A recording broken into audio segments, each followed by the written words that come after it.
absolute beast on the bump. Throws mostly with just power. Dude overpowers hitters. He is absolutely in another planet than most other guys. Like, that dude just can chuck it.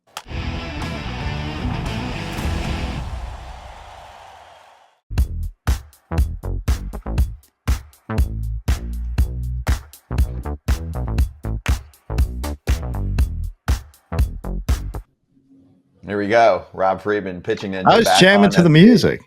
Yeah, it's good, right? We haven't Yeah. changed it because I like it, and it hasn't gotten old, and we're on every day live, but we're not there yet. You guys feel that yet or no? No, I love it. It could be one of your theme songs from the land of pitching. Absolutely. There's a little bit of Another One Bites the Dust, little bass line there going. It's an original beat, though. It's original. Yeah. Right, yeah. Don't get us in trouble. No. Right. It was totally original. Another One Bites the Dust dish. Yeah, exactly. I wrote it, Rob. I'm going to sue him. Dude, I don't doubt it. Hey, do you have the shirt? Do I have the show? Oh, the rest I do upstairs. I can run and go get it. But No, we can talk about it. I actually think we might have a picture of it. I think we do. We do. We have a picture of it. Just figured it'd be a fun way to start. Plus, AJ played with him.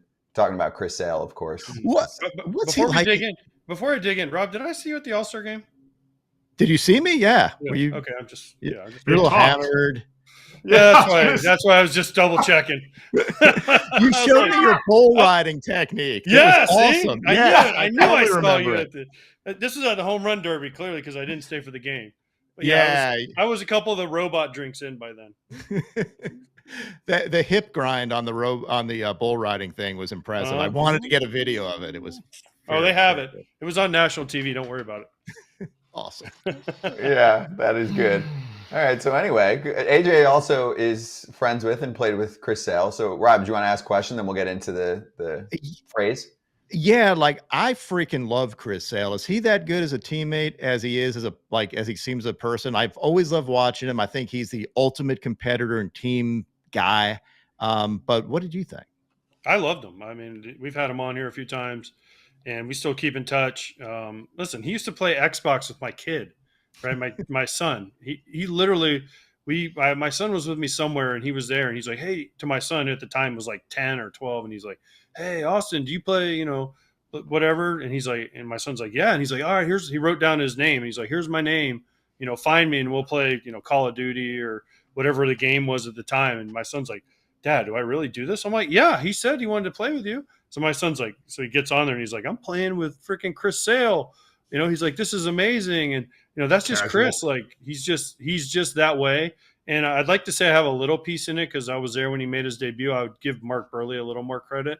But we did have a locker. Once Burley left, they moved Sale into the locker next to me. So for 1 year, I can say I had a little bit of hopefully influence on him. But he does things the right way. He cares. He's competitive. And he's just a good dude, man. Yeah, he is the perfect dude on that team, too. And someone no one wants to face in the postseason. No, I didn't want to face him when I had to face him in the regular season. Yeah. And now he's back to that. That's the thing. So what are you seeing from him, watching him over the years? And also, I know you had a conversation with him recently, right? Yeah. So, I mean, he lowered his arm slot a little bit and that's made a little bit of a difference, but really it's about being healthy for him. And the most amazing thing I got out of talking to Chris Sale is his new changeup. Like, he seems like the most old school guy in baseball, or one of the most. And they had a Braves guy, an analyst, talk to him about cutting his changeup to get seam shifted wake. And he's like, I'll try it. But he didn't trust him at all and threw it. And he's like, holy crap, this ball moves. And he just kept doing it and doing it. And he's like, I'm going to do this now. And he just totally changed the way he throws his changeup. You said he lowered his arm slot. He did. Statistically, analytically, how much lower, to give people an idea? Not much. We're talking about like a little over an inch or so. But when you talk to him about it, it's drastic, right? Yeah, it feels like a lot. It's one of those things when you've been doing something your whole life and then you start changing it, it feels like a ton, but in practice, it's not a ton. We just had Reed Garrett on the show talking about his teammate, Sean Manaea. So is that the new thing? Is that going to be a new sexy trend? Hey, let's lower that arm slot just a little bit and see what happens. Manaea is a tinkerer, right? Like, he'll change things all the time. And, that's his thing. But yeah, I mean, it allows folks to attack a little bit better at the top of the zone sometimes. Sometimes it can make all the difference, and sometimes it makes no difference. And it just depends. You got to try it. Sometimes it becomes deceptive. Other times it just becomes nothing. Rob, hold on. Before we go to your, can we get us all on the screen again? Because I have to ask Scott a question. Scott, was that your sexy voice? Because you're like the new sexy thing, and you kind of went into a different voice. So was that like your sexy voice? I don't know if you've noticed, but I actually do a lot of different voices on this show. That's why I'm asking if that was your sexy voice. It was a mockery sexy voice. Yeah. Okay. It's the new sexy thing. It's the new club in Brooklyn. It's called blah, blah, blah. Hey, I mean, we had Jason Foley on yesterday, right? And he was talking about Austin Powers. I don't know if that was like your sexy Austin Powers voice you were going for there. It's Friday. I'm trying things. We had a dog on the show earlier. We're loose today. This was a perfect day to have Rob on. Okay. Rob, do you think Manaea's lowering his arm slot had more to do with it, or the fact that he cut his hair and now he's more aerodynamic when he throws the ball? I'm going the hair. I mean, he definitely needed that. It helps 100%. He moves faster down the mound. A little more intimidating, right? Like, I think the ball shows up better against that dark hair, so he hides it a little better too now. So yeah, that was huge. This is all statistical analysis that we couldn't have without the pitching ninja. And if you ever talk to Sean Manaea, you'll know he is the least intimidating 6'5", 250-pound person of all time. And that hair was just something fun. It was fun and neat for me. He is like unbelievably nice, that dude. Unbelievably nice. He is. He is. All right, well, let's stay in the East. I want to talk about the Braves staff in general, and specifically Ronaldo Lopez. Where does he fit in here? If you're looking at it now, the Braves are tied with the Mets. So no longer can you sit there and go, oh, well, we got to rest Ronaldo Lopez for the rest of the season. Do you see it holding up? And do you see it holding up because he needs to throw for this team for them to make the playoffs? He needs to throw for this team to make the playoffs. He absolutely does. Everybody's got to come through. I mean, he's been fantastic. Like, I did not agree with them putting him as a starter this season. I thought he was a bullpen piece. Anthopoulos said he thought he'd get like a 3.80 ERA out of him. Ronaldo Lopez, I talked to him at the All-Star game. He's like, I didn't expect this. And he's been a stud. Like, dude has been absolutely incredible, and you've got to rely on him if you're the Braves. And I also think Schwellenbach is a really big surprise for them. Dude looks legit, and I would trust him with a big game as well. Staying in the East, I'm going to ask you a question that you're going to have to be played back all the time. Is the Phillies starting rotation better than the Mariners starting rotation? No, it's not. Mariners are number one. Mariners are number one, and they're not going to be in the playoffs, which stinks for me because I don't really care which teams make it. I want the best pitchers to make it, and not having that Mariners staff in the postseason, like, they don't have a weak spot. That staff is incredible. I would not. As a matter of fact, I think the Braves match up real well against the Phillies if the Braves make it. Nobody wants to face Chris Sale again in the postseason. Nobody wants to face any of their starters. And don't get me wrong, Zach Wheeler and Aaron Nola are absolute proven aces in the postseason.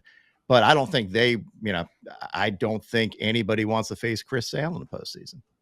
Well, Rob, I hate to say this, but the Phillies will take 2022 and 2023 and say, yeah, the Braves, we sent them home. They don't care. They had Strider and Fried and everybody back then. So I know Sale's a stud, and I love Sale, but the Phillies, they're not afraid of the big bad Braves. They're definitely not. And the Phillies are battle tested. And you'd be stupid to say you'd want anybody else other than Zach Wheeler and Aaron Nola in a big game. Like, you have Nate Eovaldi, who's not going to be in there. But as far as big game guys, they have the resume. So, yeah, you're going to want that. I'm just saying that going up against the Braves pitching in must-win games, should they get any of their offense back, it's going to be tough. And don't forget, they've done this all without Spencer Strider. And actually, Sale has been just unbelievable. Yeah. So, yeah, but the Braves have to hit. Thanks. They killed my lock last night. Appreciate it. So you're the pitching ninja. You're not the hitting ninja. So I need to get you on the hitters and figure out what's wrong with them. The summer gets super busy, and getting back on a good fall workout routine needs to be easy for me. With Anytime Fitness being available anytime, anywhere, they make it easy to work on getting stronger and more confident into my schedule. Kratz is spot on. It's got to be easy to make that routine happen, and that's why we love Anytime Fitness with access to 5,000 plus well-equipped gyms open 24/7, and this is not your average gym experience. They also provide personalized coaching support that provides members the best training, nutrition, and recovery guidance, which includes the Anytime Fitness app that generates personalized workout plans and tracks your daily progress. Get after it, FT fam. To claim your free Anytime Fitness trial pass, visit anytimefitness.com and get yours today. We'll also drop that link in the description of this episode. Check out more info and claim that free trial pass at anytimefitness.com. You mentioned the Mariners. They're not going to make the playoffs with their pitching staff, which is just, it's criminal to me that they're this good of a pitching and they just can't hit this much. But in their division, there's a team called the Houston Astros. Yes, they have Verlander. Yes, they have Fromber. Before I get into Kikuchi, I have to ask you this. If the Astros win the division, which they should, and they get into the playoffs, is Justin Verlander in their rotation when they start the playoffs? Yeah, that's a tough one. I think you have to for the experience sake, but he is right now not pitching as well as some of their other guys. Like Blanco, everybody was waiting for him to fail the whole year, and he hasn't. Kikuchi's been pitching fantastic. So, I think that's a tough one. Yeah. Okay. I want you to be the guy that tells him that he's not going in. Okay? I am not telling him that. I want you to be the guy because Scott already said this, and I'm like, Scott, you're an idiot. There's no way this is I'll do happening. it. Oh, yeah. Okay. Scott will do it. Oh, well, that's super easy. Scott will do it. I don't care. Just for one day. I go in, I say, I'm sorry, I'm the messenger, but you're not starting today. Way to say it with your chest. Yeah, wait. You should use I'm your just second. the messenger. I'm just the messenger. It sounds like the sexy voice. Do this. Yeah, Hey, Justin. I know he's had a good career, but Ronel Blanco wasn't even going to crack the rotation at his spring training. But no, we've had this debate the other day, Rob, but performance matters. And you don't have a large sample size right now, but I was trying to relate it to Kershaw. I think they're in different parts of their career. I think Justin's still going to pitch for a while. Clayton's just been going through it. But even when he was back for a short period of time, he had like one start that stood out. But even in that one, I was like, I don't think stuff-wise he's there if they've got their rotation intact. They've had injuries since then, but I'm like going through the list. I'm like, Glasnow, if he's good, he's on. Yamamoto, if he's good. Flaherty, Gavin Stone. I'm like, he's not in the top four for me, even when he is on the mound right now before the toe issue. I don't disagree with that at all. I think that's, if you look at their injured pitchers, you'd have the best rotation in baseball out of their injured guys. That Dodgers team is loaded, but for Verlander, you can see flashes of Verlander come out, and the question is, does he raise his game in the postseason? Like he's a first ballot Hall of Famer. It's hard to not have him in there. Is he pitching like one of their top pitchers right now? Probably not. No, he's not. Okay, so what about Kikuchi? What? I mean, he went over to the Astros, and he was okay with the Blue Jays, and he had some nice years. But he goes over to the Astros, and they're like, hey, stop throwing your curveball, just throw other pitches, and all of a sudden he's unbelievable. Why didn't the Blue Jays tell him that? They didn't want because he added his curveball and it was good, and then he started pitching well. Then you subtract it out, make it simplified a little bit. Sometimes it's just like one thing. Pitchers are weird. Like you change one thing, and all of a sudden it simplifies it in their head. Look at what Bowden Francis did too. You simplify one thing, and all of a sudden they're world beaters.